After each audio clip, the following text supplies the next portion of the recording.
તળાજા વિધાનસભામાં unity March પદયાત્રાનું આયોજન કરવામાં આવ્યું। આજરોજ તારીખ 19/11/2025ના સવારના 10 કલાકે તળાજા વિધાનસભામાં રોયલ ગામથી દેવળિયાની ધાર સુધી યુનિટી માર્ચ પદયાત્રાનું આયોજન કરવામાં આવ્યું હતું, જેમાં રોયલ ગામમાં વૃક્ષારોપણ પણ કરવામાં આવ્યું હતું। તળાજામાં લોહ પુરુષ સરદાર વલ્લભભાઈ પટેલના વારસાને જન જન સુધી પહોંચાડવા માટે યુનિટી માર્ચ પદયાત્રાનું ભવ્ય આયોજન કરવામાં આવ્યું હતું।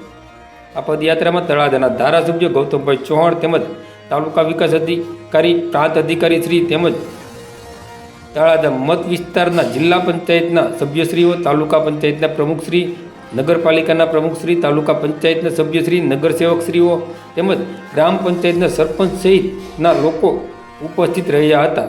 સાથે સાથે વહીવટી તંત્ર દ્વારા જણાવવામાં આવેલ કે મોટી સંખ્યામાં નાગરિકો આ પદયાત્રામાં જોડાયા હતા અને સરદાર પટેલના એકતા શિસ્ત અને રાષ્ટ્ર નિર્માણના સંદેશને આગળ વધાર્યો હતો। આયોજકોના જણાવ્યા મુજબ નાગરિકોની ઉપસ્થિતિ આ ઐતિહાસિક કાર્યક્રમને વધુ પ્રેરણાદાયી અને સફળ બનાવશે।